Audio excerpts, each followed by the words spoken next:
Quelque chose d'extraordinaire est en train de se produire. Et pour être honnête, cela me rend un peu inquiet. Nous parlons ici d'une technologie qui semble incroyablement avancée, au point que même les spécialistes de la sécurité vont vouloir comprendre ce qui se passe. Est-ce que cette technologie a été fabriquée par des humains ou par quelque chose d'autre? Plus on examine les faits, plus une conclusion troublante apparaît. Certains experts affirment avec certitude que cette technologie n'est pas d'origine humaine. Et si c'est vrai, cela pourrait changer complètement notre avenir. Avant de continuer, prenez une seconde pour vous abonner à la chaîne et laisser un like, car les informations que vous allez découvrir aujourd'hui pourraient bien être parmi les plus troublantes jamais révélées publiquement. Restez jusqu'à la fin, car l'histoire devient de plus en plus étrange à mesure que l'on découvre les détails.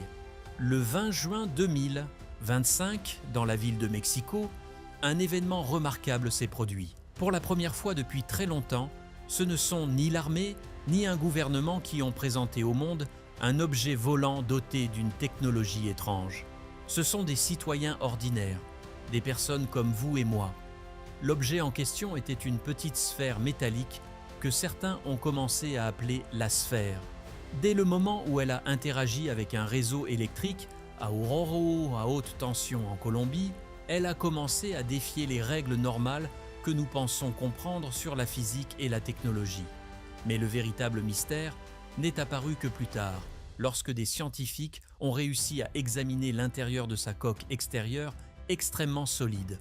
Ce qu'ils ont découvert à l'intérieur ne contredisait pas seulement plusieurs principes scientifiques connus. Cela révélait également ce que l'objet semblait réellement être, et surtout le rôle pour lequel il avait été conçu. Et la réponse qu'ils ont obtenue a profondément inquiété les chercheurs. Tout a commencé avec un objet inerte posé sur une pente abrupte près de la ville de Buga, en Colombie. Un habitant de la région, José Restrepo, a fait une découverte inattendue au fond d'un fossé profond. Au premier regard, l'objet paraissait simple. Il s'agissait d'une petite sphère métallique argentée, suffisamment petite pour être tenue à deux mains. Elle ne semblait pas particulièrement spectaculaire. En réalité, elle ressemblait plutôt à un débris industriel, ou peut-être à un morceau de matériel tombé de l'espace. Cette hypothèse semblait logique. Autour de notre planète gravitent des millions de fragments provenant d'anciens satellites, de morceaux de fusées usagés et d'équipements météorologiques abandonnés. L'orbite terrestre est devenue un véritable cimetière technologique. De temps en temps, certaines pièces peuvent retomber vers la surface de la Terre. Même si cela reste relativement rare, il est tout à fait possible qu'un réservoir de carburant ou qu'un élément d'un satellite survive à sa descente à travers l'atmosphère et arrive au sol presque intact. Dans ce contexte, l'objet trouvé par José Restrepo semblait pouvoir s'expliquer de manière simple et rationnelle. Lorsque José s'est approché de la sphère, elle ne montrait aucun signe d'activité. Elle ne brillait pas, elle ne bougeait pas, elle ne produisait aucun son, elle semblait totalement froide et inerte. En la soulevant, José remarqua cependant quelque chose d'étrange. La sphère était étonnamment légère pour un objet entièrement métallique. Elle semblait solide et dense, mais son poids ne dépassait pas environ 2 kg. Pour une sphère métallique de cette taille, cela restait possible si elle était creuse. La surface de l'objet était presque parfaitement lisse. On pouvait seulement voir quelques petites marques et de minuscules bosses qui auraient pu être causées par la friction avec l'air pendant la chute ou par l'impact contre le sol accidenté. À ce moment-là, tout indiquait une explication simple. Il s'agissait probablement d'un objet fabriqué par l'homme, peut-être un instrument météorologique ou un composant cassé d'un système de communication. Rien ne semblait justifier l'idée qu'il s'agissait de quelque chose d'extraordinaire. Même le fait qu'il ait été trouvé près de Buga ne paraissait pas impossible. Après tout, des objets tombent parfois du ciel. José décida de ramener la sphère chez lui. Il la montra à sa famille et la conserva comme une curiosité inhabituelle. Il prit même quelques photos et enregistra une vidéo, simplement parce qu'il trouvait cet objet intrigant. Au début, tout le monde pensait que la sphère de Buga n'était qu'un objet mort, un morceau de métal, creux tombé du ciel et posé sur la Terre. Et cette explication était rassurante. Les débris spatiaux ne sont pas conscients. Les morceaux de métal ne possèdent aucune intention. Mais cette théorie commença à s'effondrer lorsque les témoins racontèrent ce qu'ils avaient vu avant que l'objet ne touche le sol. José Restrepo et plusieurs habitants de Buga n'avaient pas seulement trouvé la sphère après sa chute, ils avaient observé son mouvement dans les airs, et ce mouvement ne ressemblait pas à une chute normale. Un objet qui tombe librement suit une trajectoire simple. Il descend directement vers le sol sous l'effet de la gravité. Mais selon les témoins, la sphère ne descendait pas simplement. Elle se déplaçait latéralement, comme si elle suivait une direction précise. Elle flottait dans l'air. À certains moments, elle semblait même rester suspendue à la même hauteur. Encore plus étrange, certains témoins rapportèrent avoir entendu un son sourd et profond provenant de l'objet. Une sorte de bourdonnement continu, semblable à une vibration énergétique ou au fonctionnement d'un moteur caché sous la surface métallique. Les débris spatiaux ne peuvent pas se déplacer volontairement dans l'air, et un morceau de métal sans source d'énergie ne peut pas produire un bruit semblable à celui d'un moteur. L'histoire devint encore plus étrange lorsque la sphère s'approcha d'une ligne électrique transportant 10 000 volts. Alors qu'elle passait à proximité du câble, une étincelle jaillit soudainement entre le fil et la sphère, comme si l'électricité avait sauté à travers l'air pour établir un contact instantané. Puis l'objet tomba finalement au sol. Cet événement indiquait que la sphère conduisait très facilement l'électricité, ou qu'elle possédait elle-même une charge électrique suffisante pour provoquer une décharge dans l'air. Mais ce qui se produisit ensuite était encore plus inquiétant. Après avoir récupéré la sphère et quitté les lieux, José regarda l'endroit où elle était tombée. L'herbe autour du point d'impact n'était pas brûlée, comme on pourrait s'y attendre après un contact avec de l'électricité ou une chaleur intense. Au lieu de cela, elle semblait simplement desséchée. Les brins d'herbe avaient y perdu toute leur humidité. Ils étaient redevenus jaunes et morts en moins de 15 minutes. Ce phénomène ne correspondait pas aux effets d'une forte chaleur. Cela ressemblait plutôt à l'action d'un champ énergétique capable d'extraire l'eau des plantes ou de perturber leurs cellules. Un simple morceau de métal ne peut pas produire un tel effet. Seule une source d'énergie puissante ou un dispositif libérant de l'énergie pourrait provoquer une détérioration aussi rapide d'organismes vivants. Et ce n'était pas tout.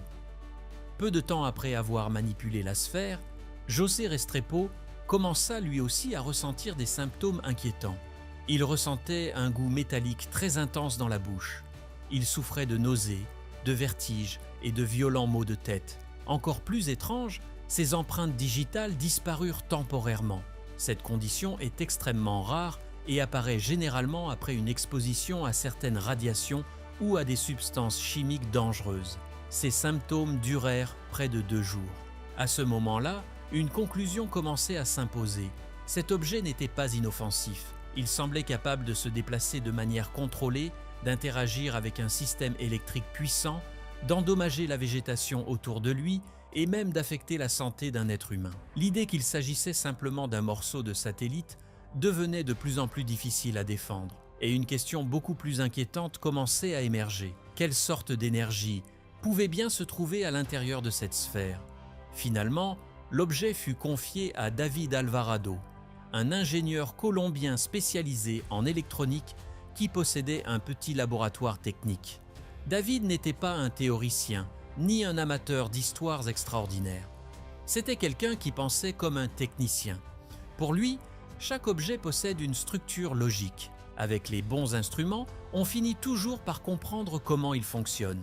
Il était persuadé que les outils de laboratoire allaient rapidement révéler ce qui se trouvait à l'intérieur de la sphère. Il s'attendait à trouver des circuits électroniques, peut-être des batteries, des fils conducteurs ou au moins un alliage métallique identifiable. Mais ce qui se produisit dans son laboratoire fut tout le contraire. Au lieu d'apporter des réponses, les instruments commencèrent à produire des résultats qui semblaient contredire certaines règles fondamentales de la physique. La première anomalie apparut lorsqu'il décida de mesurer le poids exact de l'objet. Lorsque José Restrepo avait découvert la sphère pour la première fois, elle pesait environ 2 kg. Cette valeur semblait cohérente pour un objet métallique creux de cette taille. Mais lorsque David plaça la sphère sur une balance de laboratoire, environ 15 jours plus tard, l'écran afficha un résultat totalement différent. La sphère pesait maintenant 6,65 kg. David pensa d'abord qu'il s'agissait d'une erreur de mesure. Il vérifia la balance, recalibra l'appareil et répéta l'expérience plusieurs fois. Mais le résultat restait le même. La sphère pesait désormais plus de 3 fois son poids initial. Le problème était simple et inquiétant. L'objet était complètement scellé. Il n'y avait aucune ouverture visible, aucune fissure, aucun mécanisme permettant d'ajouter du matériau à l'intérieur. Et, pourtant, sa masse semblait avoir augmenté. Les jours suivants, David continua à surveiller l'objet avec attention, et le phénomène ne s'arrêta pas. Le poids continua à augmenter lentement. Il passa à 9 kg. Puis, au moment où la sphère fut finalement présentée publiquement à Mexico, elle atteignit environ 10 kg. Dans notre compréhension actuelle de la physique, la masse d'un objet ne peut pas simplement apparaître ou disparaître sans raison. La conservation de la masse est l'une des bases de la science moderne. Un objet métallique ne peut pas devenir 8 kg plus lourd sans qu'une quantité de matière équivalente ne soit ajoutée. Cela conduisit certains chercheurs à envisager une autre possibilité. Et si la masse de la sphère n'avait pas réellement changé, mais que son interaction avec la gravité avait été modifiée? Autrement dit, il est possible qu'un système interne ait initialement réduit l'effet de la gravité sur l'objet, ce qui lui donnait l'impression d'être beaucoup plus léger. Puis, lorsque ce système aurait cessé de fonctionner, la sphère serait revenue progressivement à son poids réel. Une autre hypothèse encore plus étrange fut également évoquée. Certains scientifiques se demandèrent si l'objet n'était pas capable d'accumuler une forme d'énergie qui possédait elle-même une masse mesurable. Pendant que ces discussions se poursuivaient, l'équipe décida d'étudier la surface de la sphère avec un autre type de technologie.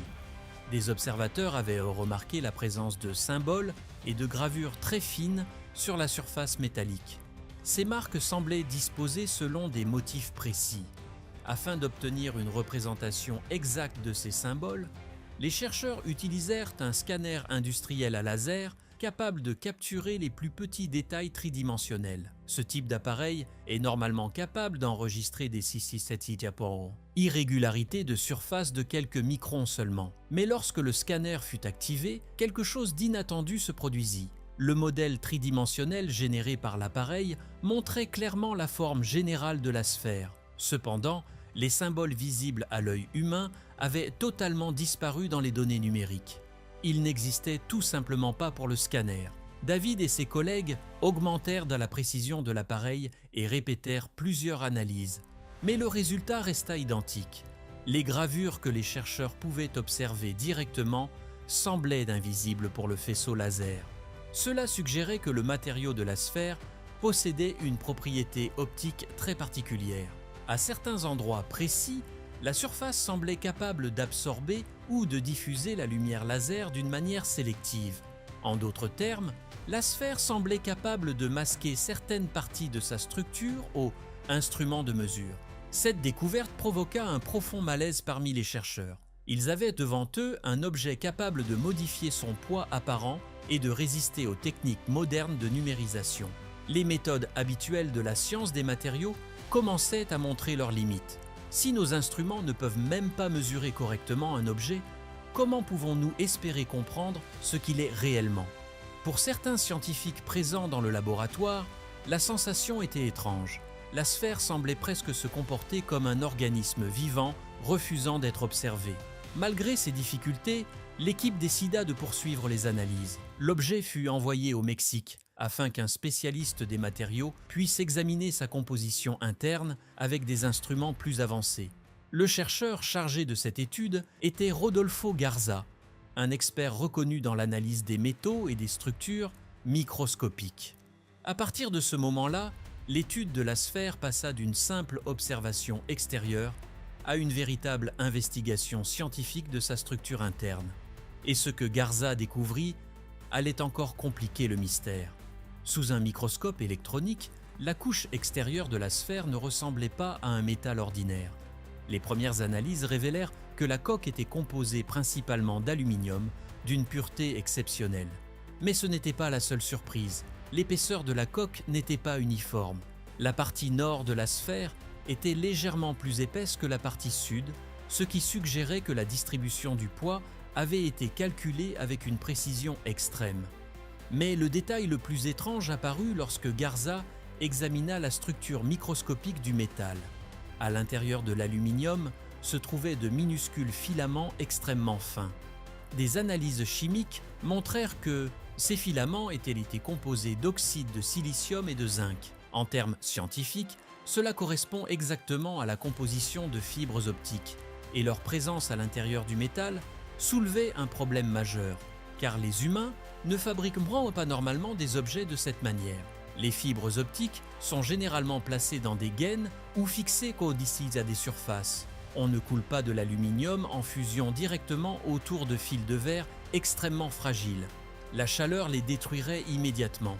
Pourtant, dans cette sphère, les fibres semblaient parfaitement intégrées au métal, comme si la matière elle-même avait été construite couche par couche à une échelle microscopique. C'était comme si l'objet n'avait pas été assemblé, mais plutôt cultivé ou imprimé directement dans sa forme finale. À mesure que l'étude avançait, les scientifiques comprenaient que les fibres intégrées dans la sphère n'étaient pas disposées au hasard. Leur diamètre variait entre 100 et 400 microns. Dans le domaine de l'optique, cette différence de taille change la façon dont la lumière circule dans une fibre.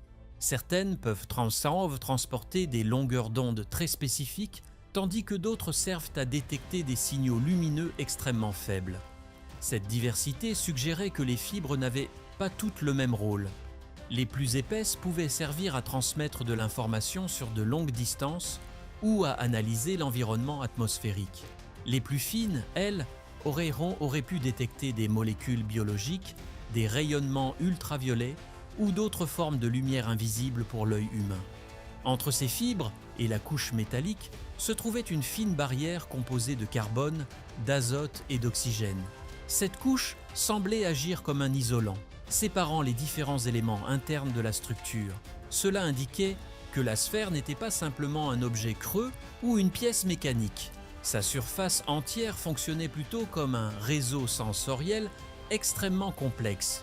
Au lieu d'être un simple conteneur, la sphère ressemblait à un immense système d'observation. Chaque partie de sa surface pouvait agir comme un capteur, recevant et transmettant des informations sous forme de lumière. Cette idée changeait complètement la façon de comprendre l'objet. La sphère n'était probablement pas un véhicule destiné à transporter quelqu'un. Elle n'avait pas besoin de fenêtres, car toute sa surface semblait être elle-même un dispositif d'observation. En quelque sorte, l'objet entier fonctionnait comme un œil. Une fois cette possibilité évoquée, certains chercheurs commencèrent à considérer un scénario beaucoup plus troublant. Si la sphère était capable de flotter silencieusement dans l'air, de se déplacer lentement au-dessus des villes et de capter différents types de rayonnements lumineux, alors son objectif pouvait être très simple: observer. Elle aurait pu agir comme une sonde extrêmement avancée, collectant des informations sur l'environnement, sur les communications humaines ou même sur les organismes vivants. Cette hypothèse soulevait une question évidente. Si la sphère collectait des données, à qui les envoyait-elle? Pendant que ces discussions avaient lieu, la situation autour de l'objet devint plus tendue. À l'hôtel où une conférence de presse devait être organisée à Mexico, deux hommes arrivèrent en se présentant comme des policiers. Ils essayèrent d'entrer dans la pièce où la sphère était conservée, mais quelque chose dans leur comportement semblait étrange. Ils ne présentèrent aucun document officiel et tentèrent d'agir rapidement, comme s'ils voulaient récupérer l'objet sans attirer l'attention. L'incident fut stoppé avant qu'il n'atteigne la sphère, mais il souleva une inquiétude immédiate. Parallèlement, en Colombie, David commença à recevoir des appels téléphoniques provenant de numéros inconnus. Certaines personnes lui proposaient des sommes d'argent extrêmement élevées pour acheter la sphère. D'autres adoptaient un ton beaucoup plus menaçant. Dans un enregistrement, l'un des interlocuteurs déclara clairement « Nous sommes les véritables propriétaires de cette sphère. Rendez-la si vous voulez éviter des problèmes. » Selon ces individus, leur organisation possédait déjà une technologie similaire et comprenait parfaitement comment elle fonctionnait. Pour eux, toute personne extérieure qui conservait cet objet détenait simplement une propriété qui ne lui appartenait pas. Ces tentatives d'achat et ces menaces renforçaient l'impression que la sphère n'était pas un simple débris tombé du ciel. Des groupes puissants semblaient vouloir la récupérer à tout prix. Pendant ce temps, certains experts juridiques remarquait également le silence des autorités. Ni le gouvernement des États-Unis, ni celui de la Colombie ne publiaient de déclaration officielle.